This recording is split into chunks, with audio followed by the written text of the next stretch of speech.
મિત્રો ફર્નિચરવાળું મકાન જોતું છે, ready to move, ready to shift ઘર જોતું છે તો આ ઘર છે તમારા માટે. ઘરની સાઈઝ છે 26x41, છેલ્લું મકાન છે એટલે આ સ્પેસ તમને વ્યવસ્થિત વાપરવા મળે. પણ પાર્ટીએ અત્યારે ખર્ચો કરી અને ફર્નિચર કરેલું છે, પણ એને બહાર જવાનું, આઉટ ઓફ ઇન્ડિયા જવાનું હોવાથી આ ઘર વેચવાનું છે. ઘરની સાઈઝની વાત કરું તો 26x41ની સાઈઝ છે. આ પાર્કિંગ છે, ઓટલો છે. અંદર જઈએ અને જોઈએ.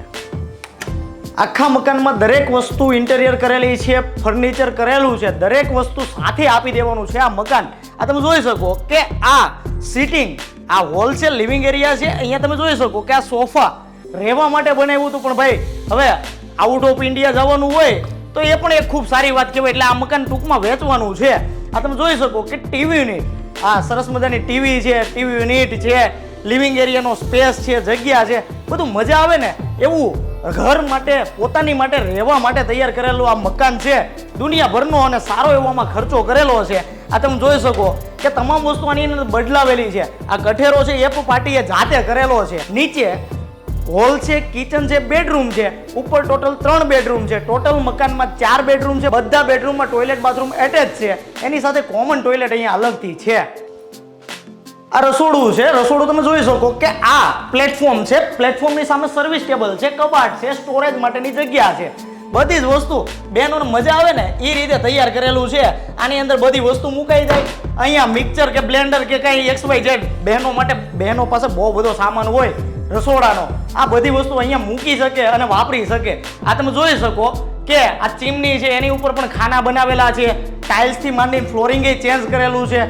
ફર્નિચર છે, એસી છે, ફ્રીજ છે, ટીવી છે, આમાં જે માંગો તે બધી વસ્તુ છે. આ તમામ વસ્તુ આપી દેવાની છે. આ તમે જોઈ શકો કે સરસ મજાનું અહીંયા આ રસોડાનો ભાગ છે. અહીંયા આ તો ડાઇનિંગ માટેની જગ્યા છે. આ નીચેનો માસ્ટર બેડરૂમ છે. વડીલો માટે, ખાસ કરીને ઘરના વડીલો જે હોય એ આ નીચેનો બેડરૂમ વાપરતા હોય. આ તમે જોઈ શકો કે નીચે એની સાથેનું આ toilet bathroom, attach toilet bathroom છે.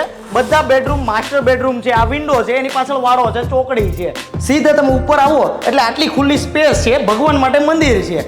અહીંયા આગળ એક માસ્ટર બેડરૂમ અને 2 પાછળના બેડરૂમ છે. ટોટલ ઉપર 3 બેડરૂમ છે. ઘરમાં લોન ચાલતી હોય અને લોનના જે હપ્તા ભરતો હોય ને એની માટેનો આ માસ્ટર બેડરૂમ છે. આ તમે જોઈ શકો કે સાથે બાલ્કની છે. આ મોટી બાલ્કની છે.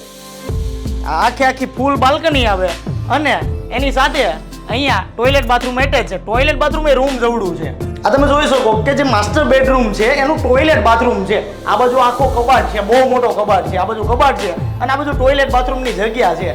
આ બાજુ કાચનું પાર્ટીશન કરી અને અંદર શાવર એરિયા અલગ કરવો હોય તો કરી શકાય. આ પાર્ટીએ કરેલું જ છે, તમારે કરાવવાની જરૂર નથી. લેવું હોય તો આવી જાઓ. 3rd નંબર, ત્રીજો માસ્ટર બેડરૂમ. આ તમે જોઈ શકો કે ફર્નિચર કરેલું છે. આ બાજુ બેડ છે, ટીવી યુનિટ છે અને આ એનું ટોયલેટ બાથરૂમ છે. અને આ વેન્ટિલેશન માટે વિન્ડો છે. 4થો બેડરૂમ. બેડ તો દેખાતો નથી પણ આ સિટિંગ કરેલું છે, કારણ કે અત્યારે ફેમિલી નાના થઈ ગયા. ઘરમાં 4-5 જણા તો માંડ હોય. 4 બેડરૂમ છે, કઈ રીતે વાપરી શકે? તો આ એક બેડરૂમને કસ્ટમાઇઝ કરી અને પાર્ટીએ બેડ નથી મૂક્યો પણ સિટિંગ માટેની જગ્યા બનાવી દીધી. ઉપરના બેડરૂમમાં, નીચેના બેડરૂમમાં જે માણસ નવરા હોય, નાઈ ધોઈને કમ્પ્લીટ તૈયાર થઈ ગયા હોય, અહીંયા બેસીને ચર્ચા વિચારણા કરી શકે અને બહાર ક્યાં જવું એનું પ્લાનિંગ કરી શકે. આ એનો કબાટ છે. આ તમે જોઈ શકો કે આ કબાટ બનાવી દીધેલો છે અને આ એનો ટોયલેટ બાથરૂમ છે. સીધા તમે ટેરેસ ઉપર આવો ને એટલે આ કેબિનનો ભાગ છે. આ કાંઈ આમ ઊભો તો એટલે તમને એવું લાગે કે અદાલતમાં ઊભો, એવું કંઈ નથી. આ કેબિનનો ભાગ છે ભાઈ. અહીંયા તમારે વધારાની વસ્તુ મૂકવી હોય ને તો તમે મૂકી શકો. અહીંયા કબાટ બનાવો ને તો તમે કબાટ બનાવી શકો. આ તમે જોઈ શકો કે આ ગીઝર છે, સોલાર છે, સોલાર પેનલ ફિટ કરી દીધી છે, સેફ્ટી ગ્રીલ ફિટ કરી દીધી છે. તમામ વસ્તુ આની અંદર કાંઈ ઘટે એવું જ નથી. બધું જે કાંઈ વસ્તુની જરૂરિયાત હતી એ બધી જ વસ્તુ આમાં કરી દીધેલી છે. જો તમારે આ પ્રમાણે મકાન જોતું હોય અથવા તો કોઈને જોતું હોય ને તો એને વિડીયો શેર કરજો. સાથે સાથે આવા નવા વિડીયો જોવા માટે મારી ચેનલને સબસ્ક્રાઇબ કરજો. જય હિન્દ, વંદે માતરમ.